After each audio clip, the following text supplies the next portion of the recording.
Hey guys, and welcome to season 4 of the Yes People podcast. I'm your host, Savia Rocks, and in this season, we get to remember and reminisce back in time with some of our guests like... Hey, we are Entity, and you're listening to the Us People podcast with Savia Rocks. Hey, my name is Stephen Ridley, and you're listening to the Us People podcast with the lovely Savia Rocks, keeping it positive. Hi, my name is James Green. I'm a TV presenter, sports reporter, and journalist. Hi, this is Joy Langley, and I'm the author of Navigating Stress. Hey, this is Travis Glossop. I am a creative radio producer for Kiss FM, and you're listening to the Us People podcast with Savia Rocks. We highlight the strengths of our cultures, talking about diversity and inclusion, and speaking out loud and proud about who we are. I was never that good.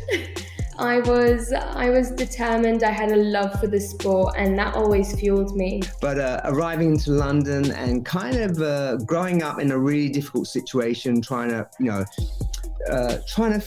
kind of make sense of my life with with at home and not being accepted by the people around me, because there was, in the 60s, there was tremendous racism growing up in London. It's great. I'm glad, because I'll be honest, I didn't really work that hard at uni, so it was good to leave uni and really get on it, really because I also, as a person, I think I value productivity. A lot of people live to work. I think I am one of the work to live guys, but because my work is amazing, that's all right with me. So as a person, I go to bed happy when I've had a productive day. We've also saved the best till last by honouring another artist and showcasing their talent as our new theme song, with none other than your host, Savia Rocks, featuring in their song. So guys, enjoy, stay creative, and as always, please continue to be kind to one another. Let's go.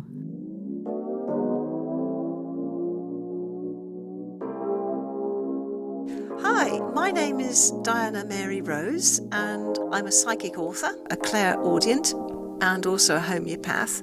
You're listening to the Us People podcast with Savia Rocks.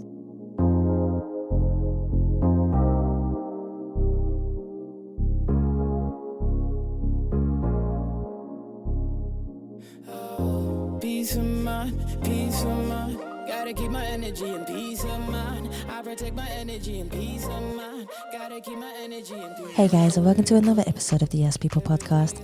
I'm your host, Savia Rocks, and today I am abundantly humbled to have Diana Mary Rose here, who is a psychic author and clairaudient.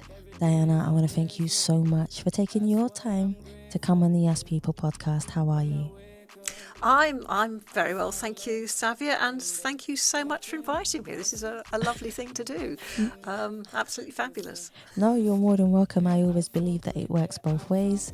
Without one, you don't have the other. So, Diana, my humble first question for you is, could you tell us a bit about yourself, where you grew up, but also how that influenced you to be the person who you are today? Well, I was brought up near the Welsh Mountains, actually, right on the edge of Wales, and in a very isolated spot on top of a hill. And really my entire childhood was spent, amongst the bluebells and the daffodils, and I used to have a little fairy castle and that I used to talk to all the fairies in and all sorts of things. So I'm very much a nature girl. And looking back now, I do realise that I was very psychic as a child. I didn't realise that. I thought I was normal. But now, after all the sort of research and writing books and thinking about it, no, I was actually like that then. And then I went on to university and I became an archivist. So I did a lot of research and I learnt research skills. And then gradually I started to get into alternative medicine because of the kids with all their problems. And that moved me into Reiki. Yes. Which was amazing. And that was when I first saw my first spirit guide in my third eye, which was quite fabulous. And then a few years after that, I started meditating, and that again moved me rapidly into clairvoyance and clairaudience. I think the meditation was probably one of the biggest changes of my life. And I meditate daily and have been doing for the last 12 or so years.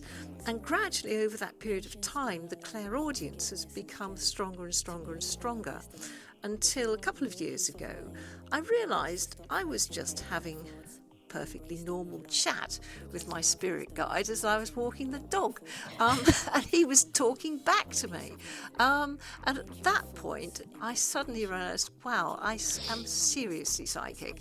And then when COVID hit us, I sat down and I thought, well, do you know what? I'm going to have a go at writing a book and see what happens. Why not? And that's really how it goes. So it's progressed really from, I think, being born very psychic, and then working on that over many decades. And also the research skills that I learned at university and in my job as an archivist have helped hugely in terms of working out past lives, because when I started meditating, I started to see historic figures in my mind's eye while I was meditating, and I thought that was a bit strange. And I mentioned it to a friend of mine. I was seeing this soldier, from the Crimean War or whatever it was, and she said, "Well, I think that's one of your past lives." Possibly.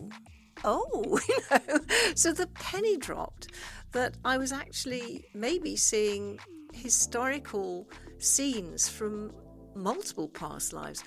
And then I started noting them down, indexing them, looking at them, thinking about them, recording them. And gradually, as I say, over the last 10 years, I've put together a remarkable picture of my past lives, and also past lives of my other family members as well, because we all sort of interlink. So I've got 4 children, and I started to realise, well, sometimes, yes, I am seeing mine, but also sometimes I'm seeing theirs.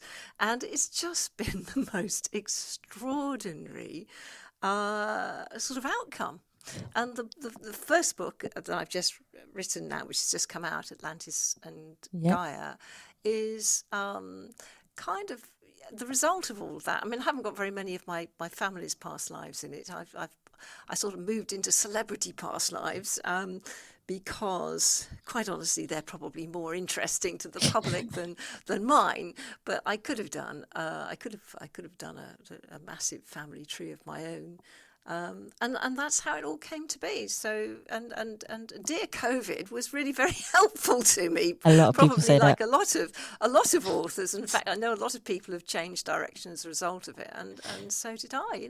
That's really where I've come from. Yeah. I love that. See, COVID has I was saying to someone else not so long ago, COVID actually, as much as there was bad, there was actually positively good that came out of it, because people started to realize, self-worth is an abundant thing that we need to look after. Also mental health and all those things that were really important to us, we need to look after.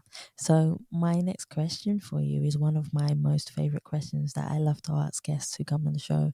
So can I ask you, Diana, can you define yourself as a person, but who do you see when you look in the mirror? But on the flip side of that question, has there ever been a time where you have looked in the mirror and not recognized the person staring back at you?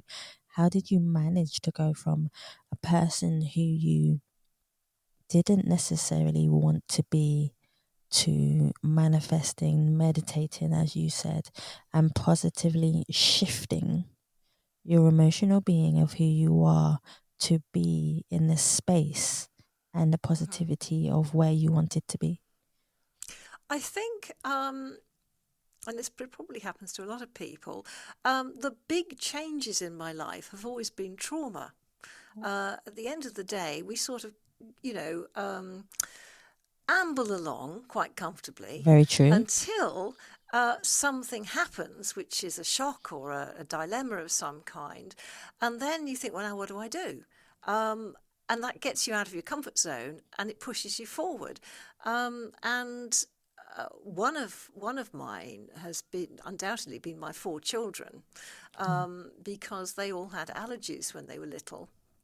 They had all sorts of allergic responses, and particularly my daughter, who was a total nightmare. And she was allergic to absolutely everything, and I mean, there's one thing actually. A neighbour actually said with her, "Have you tried organic food?" And I thought, well, I haven't, because I mean, almost every food was coming out the other end as fast as it was going in, and we tried organic, and she was fine. So it was actually the chemicals rather than the food that she was allergic to. Now that's just an example. That's not a particularly psychic one, but it's an example of pushing me really into wholesome foods. Big time, because then we could survive as a family, but also all sorts of allergic responses and so on, and the end result of that was going to see homeopaths who worked miracles on them, and also going to see Reiki healers who worked miracles on them. And then I discovered how wonderful these therapies were, and they pushed me into studying those subjects and moving me forward. So I think usually it's some sort of major, what I would call a major shock to me that's pushed me forward. Otherwise, I'm like most people. I sort of potter along, and I think I'm a great thinker. I'm a great penseur. I analyse and I think a lot. But actually moving me into the next stage has usually been an external circumstance like that, which has, moved me forward. Yeah. When I look at myself, I think generally speaking, I probably see a deep thinker rather than anything else.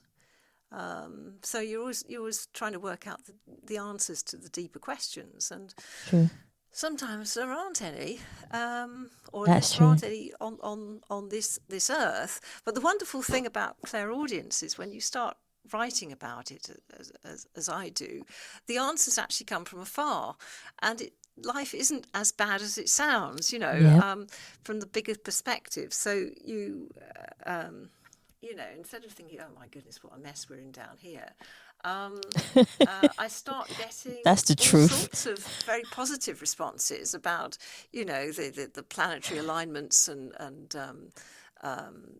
past lives and future lives, and the Atlanteans, the Atlantean civilization, and also the new Atlantis that's coming through, and the new energies that are coming through, and it's wonderful, because it really puts our lives here into a much bigger perspective. And that was one of the reasons I wanted to write the book, because I wanted to sort of share that with people.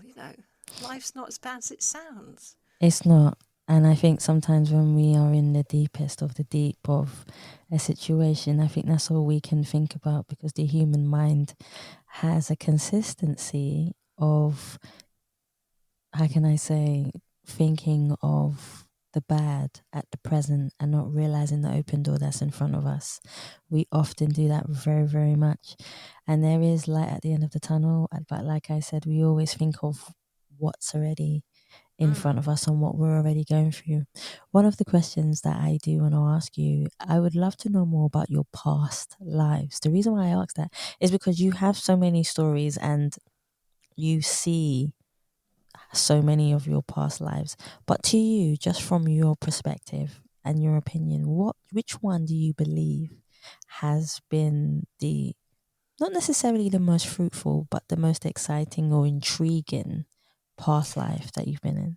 Yeah, I mean, there are a couple that really stand out, and they're actually relatively modern ones.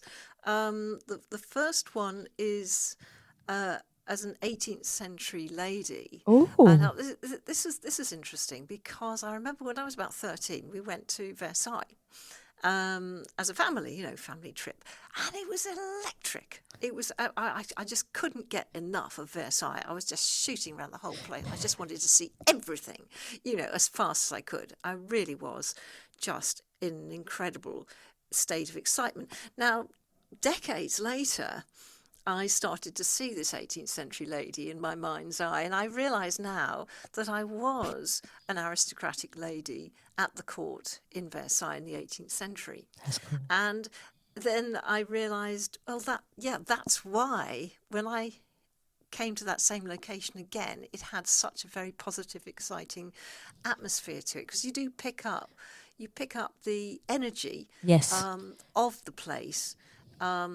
that you've been to before. So that was one. So that was an 18. She's called Caroline, and she was actually an English countess. I think she was an English countess, but she did go over to Versailles. So she's certainly one lady who's larger than life. The other one, which is the polar opposite of that, was I was born with, or certainly very, very soon, had a horrendous fear of the First World War. Now, my grandmother, who lived with me, she used to get her husband's war medals out, and we'd talk about the war, and we'd go through all the medals and all the rest of it, and it was always such a somber thing, and I've always been dogged with this terror, really, of the First World War. And it's one of those things where if there's a film about the First World War or something, or a documentary, I feel I've got to watch it, and yet I'm sort of horrified by it at the same time. Now that I now realise, again, decades after that, I realised that I had been in the First World War myself and had a very traumatic death. And I now understand quite a lot about that. His name was Henry, and he was blinded in the war, and he died a few years afterwards, I think, in a nursing home, and it was really horrible. Now, but that's interesting because it explains why I had such a horrible feeling about the First World War. I mean, I started off thinking, it's just because my grandmother talked about it. And I think, well, no, because, I mean, grandmothers talk about all sorts of things. It doesn't affect you that much. Yeah. So that's the other one. So, in other words, I was starting to pick together locations and energies, and also films, of course, and historical situations where you're either attracted to or repelled by a certain period in history. Yes. And that is definitely connects to who you've been in a past life. So that was interesting. Yeah. No, I like that. No. But Henry's name. It took about 5 years for Henry's name to come through. Other names come through very quickly. I mean, I was Nebuchadnezzar in the Old Testament. He came through, and also I was. I've been sort of various characters. Several Megans I've been, and they were what you might call healers or stroke white witches. So I've been a couple of Megans in my time as well. And they're the Celtic influence. And I now realise that where I was born, in Bradna, right on the Welsh marches, I had lived before, or lived very close to before, as a healer. So yeah, it's amazing. No, it really is. It's quite fascinating. It is fascinating to me. I remember being in a building where I was the only one who could see a guy, and he said that his name was Billy to me, and I was and he was very tall, slim. He was wearing very suit. So, and then I found out that the building that I was working in used to be a hospital. Oh. Yeah, okay. so it could have been that he was a doctor within the hospital. Mm-hmm. And he kind of dedicated his life to being there. So everyone else found it scary as they would, but for me, I was in this building and the lifts were opening by themselves, and the only way the lift could open is if you actually pressed it, because it was programmed. You had to actually press it. So it was, and then one of the girls said to me, I remember this. She said to me, Savia, I was in the office by myself one evening, and it wasn't that late. I was there with her, but I was just downstairs. And she said to me, the lift went up by itself, open, and she could see a shadow of the same person that I described. And I was like, oh yeah. And I said, yeah, that's brilliant. She'll never And she's like, what? And I said, yeah, that's Billy. Because I was in the building with him over through COVID. So I understand the whole concept of him. And he was there. Sometimes I'll be doing my work in the building by myself and he was just behind me and I'll let him stay there. I felt like I had company, but people thought I was a little bit crazy. But I wasn't. I wasn't. Yeah. And I think it's a beautiful thing to open up people's minds. And like we said, even before we started recording, a lot of people don't understand the gifts that you have and they just think, okay, I'm going to move further and further away, like you said. Whereas there's some people who actually you attract and they come closer and closer to you because, you know, they want to understand more and more about it. Yeah. So I completely understand where you're coming from. So another question I have for you is reincarnation. I'm a big fan of this because some people don't believe in reincarnation. And I've had conversations for hours talking about reincarnation, but you say that people are reincarnated many times, which I believe is true. Yes. Yeah. Yes. And also you talk about karma, you know, karma being a merry-go-round. But I would love for you to explain your insight to reincarnation, but also karma and its merry-go-round.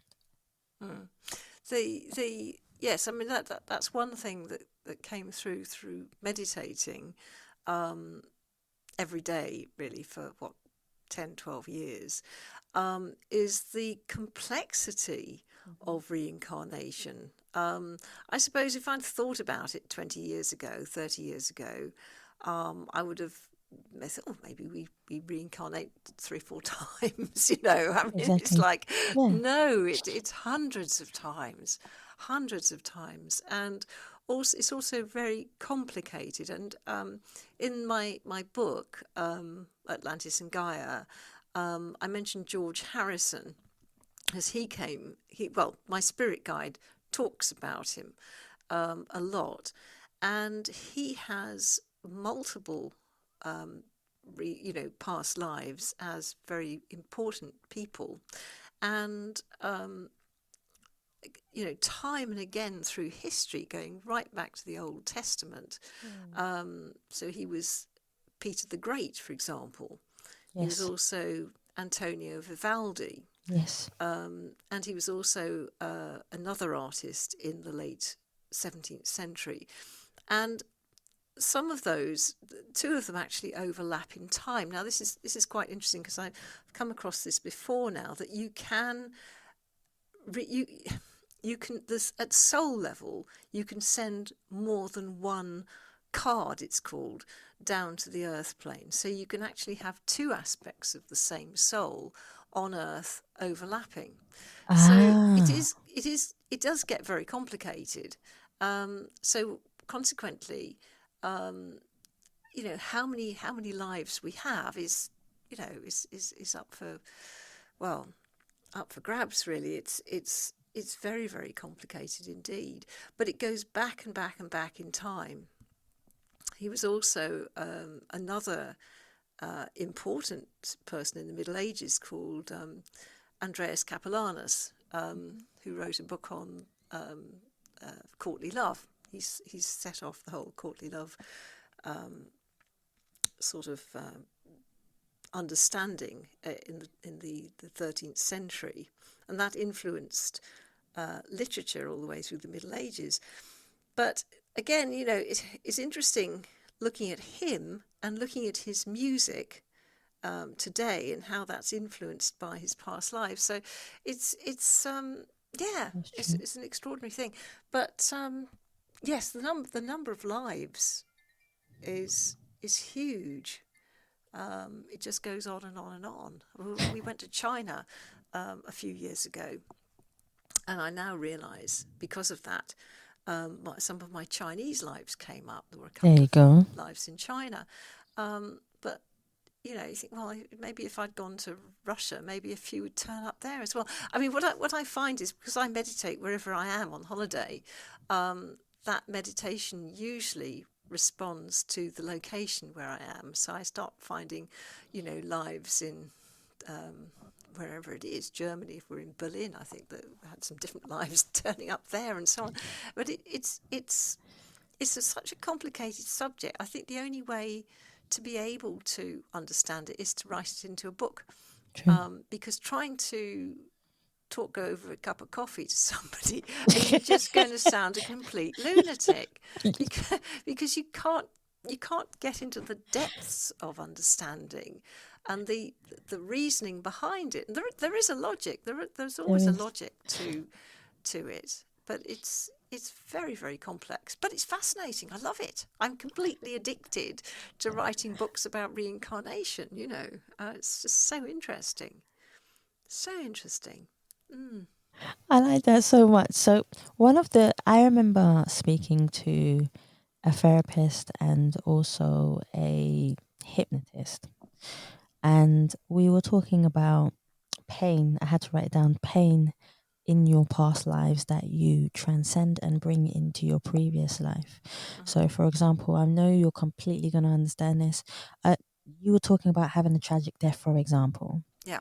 And then when you are reincarnated to your new form, for some reason you grow up with a pain. It could be in your back, in your leg, or wherever it might be. So the therapist and the hypnotherapist were both talking about how they made someone, he hypnotized the person and he made someone go through that past life over and over and over again. And so, for example, I believe one was in the war and one got shot in their back. And they could feel it on their top shoulder, but just on their back. And they had this excruciating pain, Diana, throughout their whole life. And then someone insisted and, said, why don't you do hypnotherapy? So he done hypnotherapy and the hypnotherapist made him keep on going through, and the pain got less and less and less by what he was saying. Do you know anyone, or has this ever happened to you where you've felt a pain or something from a past life that you carry over and you've managed to heal somehow? I just wanted to ask because I find it so fascinating.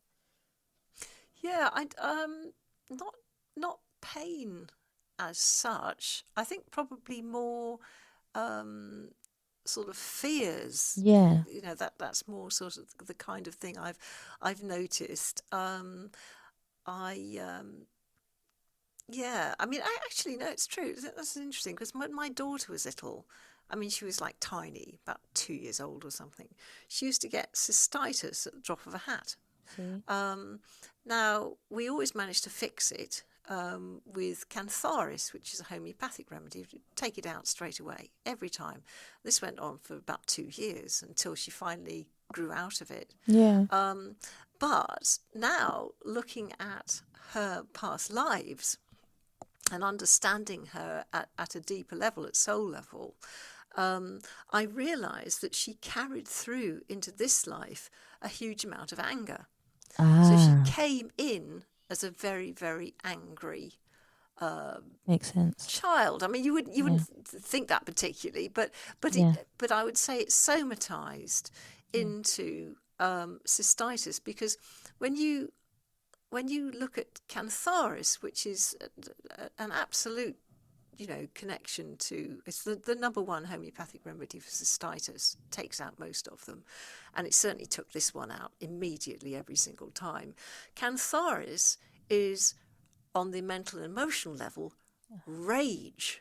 It is rage. It's not just anger. It's pure rage. So this is something, again, I find so fascinating, is looking at Marianne bringing rage into this life, although it's somatized. It's not at all obvious emotionally at all as a small child, but it went straight into the physicals. But by giving a homeopathic remedy for rage, aka cystitis as well, both aspects are within the materia medica, it immediately removed it. So by using homeopathic remedies, you are healing past lives. It's wonderful. I'm going to have to write a book about it one day. All these things are in my head because I've experienced them. So yeah, I mean that's a very good example actually of a past life problem, which I kind of worked out, by coming at it from all sorts of different angles. But yeah, definitely. I know there's so many people that have, it could be rage, fear, love, anxiety, no matter what it is. But I know there are a lot of people who don't understand the complexity of the reason why they're feeling the ways that they do. And usually I found that it's because of whatever they're bringing in from their past life into their previous life. Because they can't, because it's not part of this current lifetime. Exactly. Yeah, that's right. I mean, I had a massive, major fear as a child of blind people. I mean, this is phobic, serious phobic, phobias. Now I realise that was because I was blinded in the First World War. It's nothing to do with poor people walking down the street. It was because I brought in a horrendous amount of baggage from World War One. And it sort of manifested as looking at other people out there and being frightened of them. But of course, that wasn't the case. It was because I was frightened. I brought through fear from that last life. I did experience my own death from that last life, actually, about 20 years ago, when I was sitting in the bath, and I was just sort of got my eyes closed, and I became a soldier. I'd say he was about a 17-year-old soldier, and I was looking along a tunnel, and there was a light at the end of the tunnel, and I was going up it, and I saw these arms, maybe sort of 3 or 4 pairs of arms stretching down into the tunnel to pull me out at the other end as I came up, and they lifted me right up out of the tunnel. And I remember feeling the most extraordinary love in my life. But I also remember saying to them, I was obviously in a terrible state, saying, I did the best I could, and I remember getting the response back from them, and they're sort of angelic beings of some kind, or, healing entities. It doesn't matter. It doesn't matter whether you did a good job, a bad job, anything in the middle. All that matters now is healing and love, and we're here to heal you. And that was one of the most remarkable psychic experiences I think I've ever had, and it just happened, sitting in the bath 20 years ago. But what a wonderful thing! What a wonderful thing! Now that was the very end of that poor soldier's life in World War One. Yeah. Henry. See, it's actually my grandfather's name. Oh, yeah. I would love to know how we can access. There are a lot of people who would like to access their past lives. Do you have to be the gifted to access your past life, or can you be someone who is just very in tune with oneself to be able to access your past life? Yeah, to actually physically see it, you mean? Or, and I would say I think that most people can intuit, sort of intellectually in a sense, their past lives by looking at their favourite holiday places in the world. Oh. And also their worst nightmares of when they went on holiday and it was terrible. And that will give you a pretty good, idea of, where you might have lived in a past life. I mean, some people are undoubtedly drawn back to locations. It isn't just a matter of thinking, I just fancy a holiday in Rome. You go there for a reason. And I was reading an autobiography of a celebrity a couple of years ago, and he was saying that he, in his words, he said, I get withdrawal symptoms if I don't go to Rome at least once a year. Right? Ah. Well, that's a very good indication he's got a connection there. Now, I do know he did A-level Latin as well, because he said it in his book. But also, another interesting thing about him was he said when he's at home in London, he likes to put the heating right up. and wander around in a towel, right? Well, that's a toga, isn't it? In any other sense of the word, he's reliving his his life in Rome, in London, wearing a towel instead of a toga.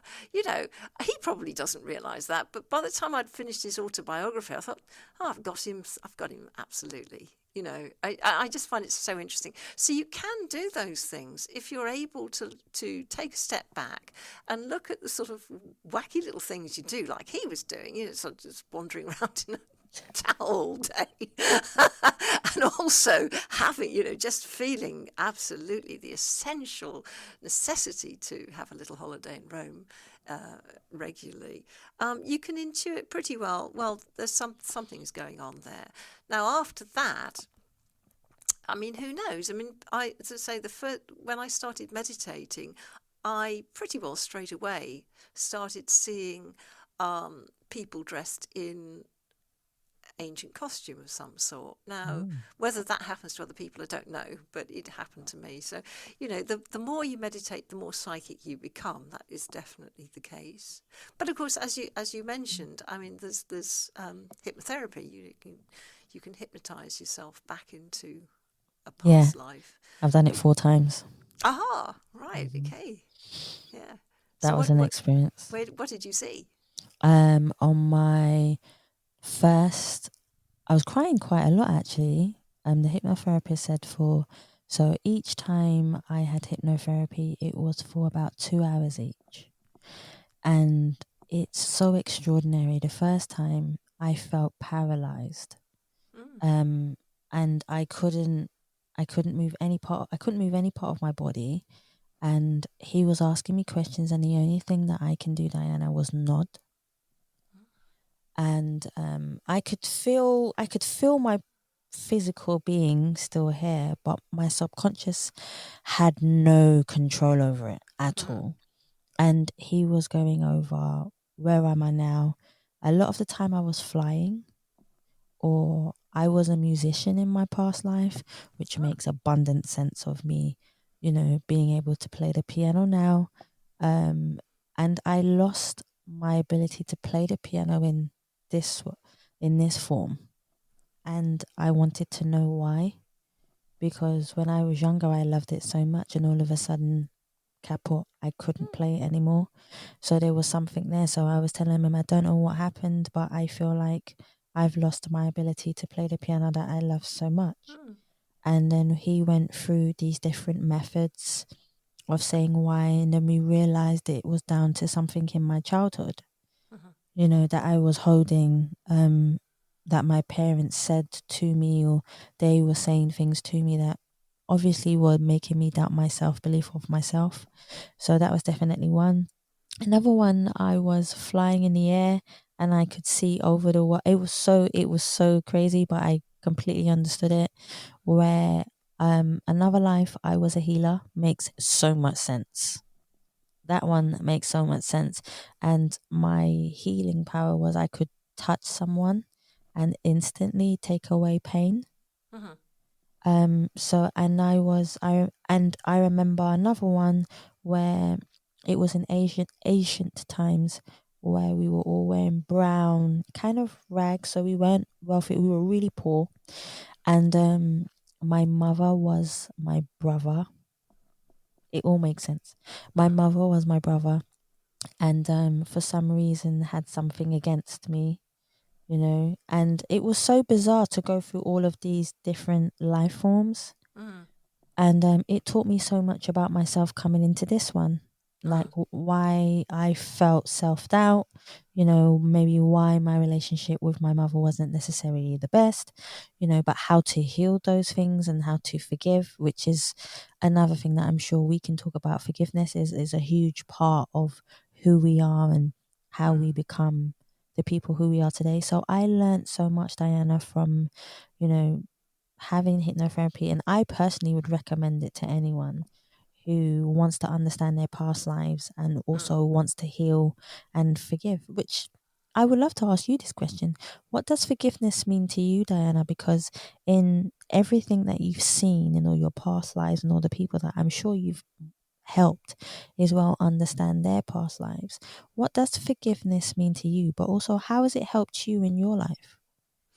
Yeah, forgiveness is letting go, isn't it, of difficult emotions. And I must say, that's really quite difficult. It's hard to do that, isn't it? I mean, hard to do that correctly. I mean, there's two things. One is you can actually suppress it, so you just push it to one side and think it's gone, and the other is to truly release it from the sort of human aura and the astral layer or whatever it is.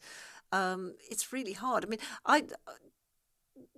what I have found works the best for me has always been homeopathic remedies, because they work on the mind.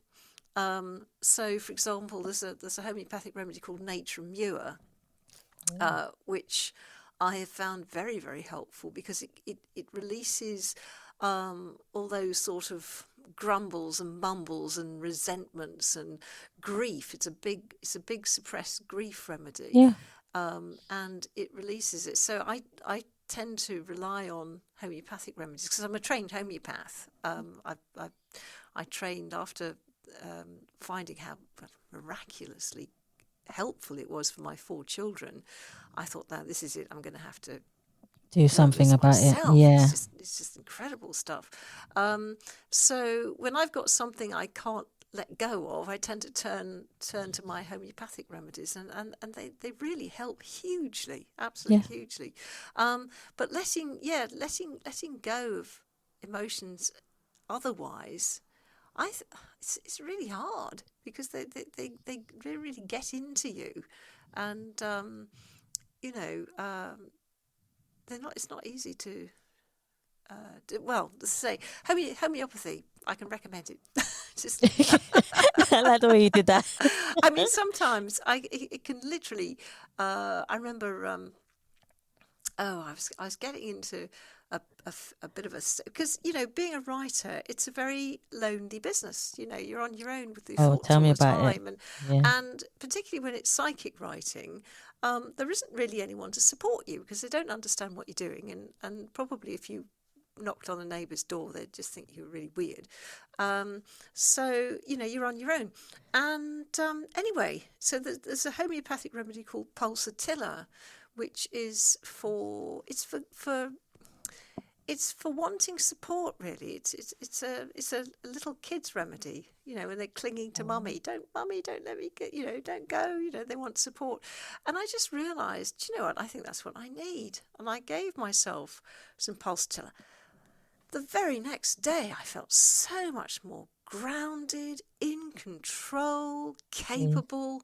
It was wonderful. So that's what I use. Yeah, homeopathic remedies, absolutely brilliant. I like that. That makes sense to me. There's so many people in the world that I feel need to heal in some way, which we were talking about before. Yeah, homeopathy brings you back together.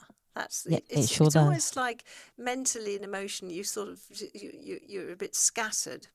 And if you get the right homeopathic remedy, it really pulls you back into a strong person, the strong you that you should be. It's great stuff. And it works a lot quicker than healing. I mean, I've tried, if you tried sort of doing Reiki or something, there you are doing Reiki on yourself for an hour, so just pop a pill. It's so much quicker, it is literally, but it's a wholesome pill, it's not an antidepressant or a Valium or whatever it is from your GP. Don't take drugs, guys. It's a wholesome one, and it works on the energy levels, and it really pulls you back together. It's brilliant, completely harmless. That's wonderful. Yeah. There you go. And this is what I mean. There are so many healthier ways we can go about healing our body, and a lot of the time I have so many deep conversations about medication and how medication can do things for you, but it doesn't treat the symptoms. It just stops them medically. It stops them for a certain amount of time. Suppresses. There you go. Thank you so much. Correct. Pushes the disease inwards, and it kind of looks as though it's gone, but it's not. so many people who come to me and that, after 20 years, you start to see the pattern. They come and say, well, I felt great for 3 months, after that, whatever it was the doctor gave me. And then it goes even deeper down. And now I'm an even bigger mess than I was before. I wish I'd never done it, Yeah. So I think, conventional medicine, it's kind of like a quick fix, and it's great in a crisis if you're, you really need something fast. But if you can take the time to look at natural medicines, they work a lot deeper, and you feel more wholesome and much more together as a result of it. So it's a time issue. I think we're so busy these days, and also, let's face it, modern doctors. I mean, they've got the headlines. So you automatically, the NHS, you automatically go along to your GP and they give you a whole pile of drugs and off you go. We're not taught to look at alternatives, but if you do try herbalism or homeopathy, indeed combined, plus a bit of Reiki, my goodness, you're feeling a lot better, but it takes a little bit longer. That's true. It's whether or not we have the patience to absorb that. But everything is always within time, which is I always say, but some people don't always have the time. One of my questions for you is true. One of my questions, Diana, that I do have for you is, when was the last time that you felt totally at peace with yourself? Totally at peace. I think when I'm meditating, I can meditate in fact, I have actually meditated for up to 2 hours before now. I started off meditating for about 10 minutes, and quite rapidly it became half an hour. Now, I think that's quite normal. When people learn to meditate, they meditate for that sort of time. 20 minutes, I think a lot of people say. But after doing it for a while, I was finding myself actually out for about an hour, and sometimes even for 2 hours. And yes, you're in a state of bliss. So that's my time of total, total sort of calm. Apart from that, not a lot really. I mean, I'm a busy person. My mind's sort of just shooting off all over the place with different thoughts about spiritual things, and chatting away to my spirit guide, and going off for walks and doing the shopping in Tesco. So I've got a busy mind. So yeah, the times when I'm the calmest are actually when I'm actually meditating. What was the hardest part to write in your book? Because I know when we're writing, sometimes there can be a specific part in our book that is the hardest to write or put across so people can understand. When you was writing, as we all know, has an abundant power to all of us. But when you was writing your book, can you break down which part of your book was one of the hardest parts to write? Yeah, no, that's interesting. Because in my book, it's entitled Atlantis and Gaia, so this isn't an obvious one. It was actually John Lennon. John Lennon comes into it a little bit because I mentioned some of his past lives, and also talk about the Beatles and their huge influence on the world's stage in the 1960s, and how they brought love and love to the world at a very necessary moment. Now, John Lennon, oh God, I mean, I started off with a whole chapter about him, because it went on and on and on, but it was sort of wittering on, and I thought, oh, this isn't, unless you're a John Lennon fan, do you really want to know all this? No. So I just ditched the whole lot, put it in the bin, and that was the end of him. And then he sort of came back again. I mean, when I'm writing, I'm listening to my spirit guide. I actually hear a voice. It's a lovely voice. It's quite a deep, masculine voice, and I'm taking dictation in a way. So there I am, sort of writing, minding my own business, writing whatever it is about, and then John Lennon pops in, to the conversation. I thought, okay, let's go with this then, see where it goes. And it was just sort of meandering on and on and on and on and on. I thought, no, this is boring. Because I do have free will. I can chop things out of the book, so I did. The whole chapter went in the bin. And then I brought him back in again, and it was still boring as anything. I thought, this is pointless. And then I'd almost given up on him. And then finally, this information came through that he was Hiawatha in a past life. He was a great peace man, Native American peace man, but also it then connected him to his peace strategy, because he was a great peace man, wasn't he? He was always talking about bringing peace to Vietnam and all this kind of stuff in the late 60s. So I was starting to see a connection there. But he really was hard work. I mean, I probably spent a month ding-donging, sort of putting him in the book, then chucking him out, putting him in the book, chucking him out, no, not having him at all. And then he finally came back in for a few paragraphs. It's like you were married. I know. It's fascinating. And yet you see somebody else like information like George Harrison, that was very smooth running. It was beautiful. It just flowed. So some information flows really nicely. Other information is really hard. And I suppose the other thing that was difficult in the book was actually Atlantis, because that is a huge subject. I mean, it's massive. I know other people have written about Atlantis before as well, psychically. It's worth, 5 volumes probably. So how do you boil that down to a chapter or two? I've got a whole chapter on Atlantis, and then of course it permeates the rest of the book, Yes. in different areas too. So what exactly? Yeah, how there's so much I could say, but then how do you sort of boil it down and just make a certain amount interesting? It's true. It's sort of like whetting the interest really for people, but also I think there was so much, because it's my first book. There's so much I wanted to put into it, I think, how do I design this to make it hopefully coherent and cohesive, but also not to start boring people, because I mean I can go into any area of the psychic in immense detail, and sometimes you need that in order to justify what you're saying. Otherwise, you just sound like a total lunatic if you just say, "Oh, John Lennon was Hiawatha." That was nice for you, But Nice. so it's like, I was Kennedy or whatever. You get people saying all sorts of things. So you have to put enough information in to make the connection between Hiawatha and John Lennon today, and but that takes time. So yes, it's quite fascinating, really. How much time do you spend? You've got to spend enough time for people to understand. Oh, yeah, I suppose, yeah, okay. I can see how that could be, but not too much time. They get bored stiff. That's true. That's true. It's like just getting to the punchlines of Yeah.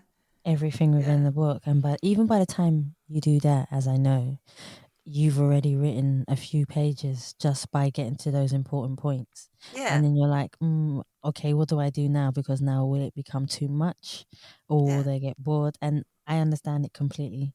Yeah. I really, really do.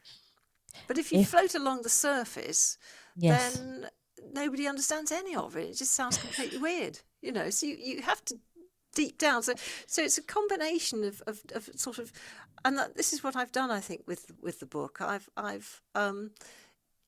taken certain people in history and spent a bit of time on them, like George Harrison. And from that, it's not because, he is an interesting character, but fundamentally, he's a teaching tool about reincarnation, because I believe that people learn a lot better from a story than they do from just me being factual in inverted commas.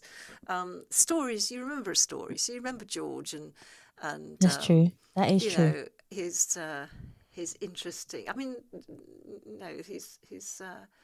his house, his stately home in Henley-on-Thames. It's massive. Why do you go and buy a place like that, Friar Park? So again, I made the connection between that and Peter the Great. You know, it's a palace. You know, so yeah, so I sort of interlink his lives with him today. You know, well, he died 20 years ago, but you know, him the recent Beatle. Yeah. Yeah, that's definitely something. What would you like people to take away after or before reading your book?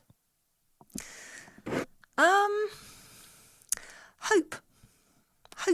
I think that is the biggest thing of all, and I certainly find that myself. If I have hope, then I'm positive. Of course. If there is no hope, or you think there is no hope, you sink into depression. And I think, again, I mention homeopathic remedies in the book, and that's the big thing I find with conventional medicine is that there is no hope with it. You know, you go along to a GP and you say, well, of course we can't cure it, but I mean, we can give you this. We can give you this, and it'll stop it getting, well, it'll slow the process down or whatever. But there's no sense of a cure at all, and that's depressing. You know, you're just on all these pills with all their side effects, and then you're on more pills to sort out the side effects of the last lot, and you sort of on a downward spiral. Now, with homeopathic medicines and herbal medicines, they cure. They completely cure the problem. That's positive. So that's one example of hope. But also hope on a reincarnational level as well, that, you know, if you understand who you've been in the past, you understand your personality today.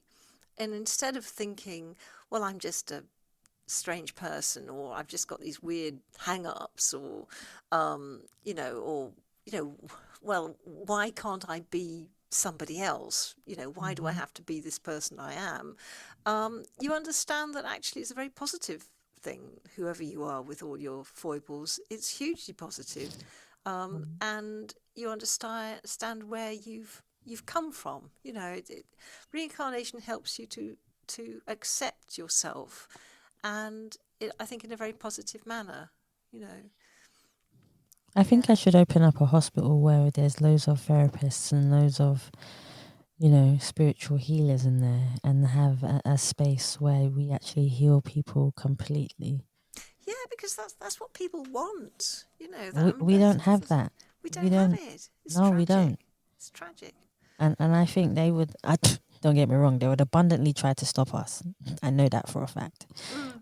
But I'm up for the challenge. I'm always up for a challenge. Come on. Yeah. So no, before I have, like, the hour has flown by, and before I even have the pleasure of thanking you, I would love for everyone to be able to find your book, find out more about you. You know, where can we find you, Diana? Yeah, it's the book is called Atlantis and Gaia, and its subtitle is Magic Reincarnation, COVID and Earth Healing Today. And it can be found on Amazon, also Kindle, and also, in America, Barnes and Noble. In this country, W.H. Smith Blackwell's, and it's with O Books. Yes. So, yeah. And, also I have a website called Rutland Healing. Yes. As well, rutlandhealing.co.uk, and you can find me on there. There's all my sort of, I discuss sort of Reiki and healing and past lives on that as well. I've spoken to so many people about Reiki. I like it a lot. You know, I dive into it quite a bit myself. So guys, there are so many things that can heal you. You just need to, number one, find time to do it. If you love yourself enough, and I think love is the most powerful healing method in the world. If you love yourself enough to take care of yourself, go and do it. Number two, please support Diana in her book. I'm going to say that because I love supporting people. Number 3, Diana, this is from me. Thank you so much for taking your time to come on the As People podcast, to be your humble self, to be your cheerful, authentic self, and to share your stories with me about your past lives, what you've been through, but more than anything to help inspire and educate people from all over the world. I appreciate your time. Thank you so much. Thank you very much, Savia. Thank you, and it's been a pleasure. Had a wonderful chat. It definitely has, guys. I want to thank you so much for listening to the As People podcast, and please remember you can subscribe and leave us a review on Spotify, iTunes, Google Play, and any other platform that you prefer listening to. Please also follow us on Facebook, Instagram, and Twitter, and you can also donate to the As People podcast by simply going to our Savia Rocks website or the Us People website. Guys, I want to thank you so much again for listening. Stay happy, stay positive, and as always, please continue to be kind to one another. I need a solution. Yeah, I'm done.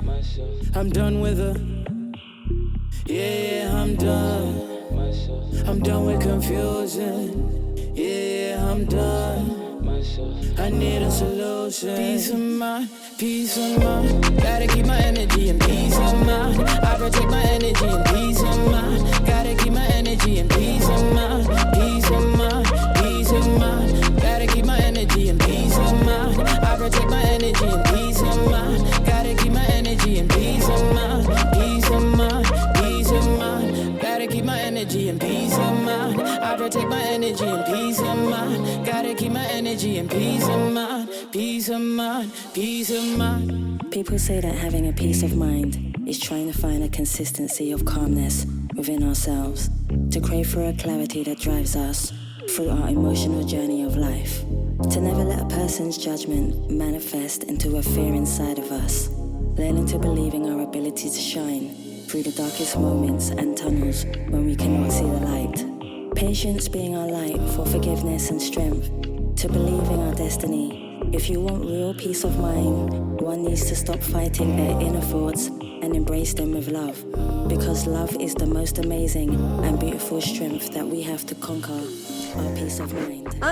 Make your thoughts Hope, I think. That is the biggest thing of all, and I certainly find that myself. If I have hope, then I'm positive. If there is no hope, or you think there is no hope, you sink into depression. And I think, again, I mention homeopathic remedies in the book, and that's the big thing I find with conventional medicine, is that there is no hope with it. You know, you go along to a GP and you say, well, of course we can't cure it, but I mean, you know, we can give you this and it'll stop it getting, well, it'll slow the process down or whatever. But there's no sense of a cure at all, and that's depressing. You know, you're just on all these pills with all their side effects, and then you're on more pills to sort out the side effects of the last lot, and you sort of on a downward spiral. Now, with homeopathic medicines and herbal medicines, they cure. They completely cure the problem. That's positive. So that's one example of hope.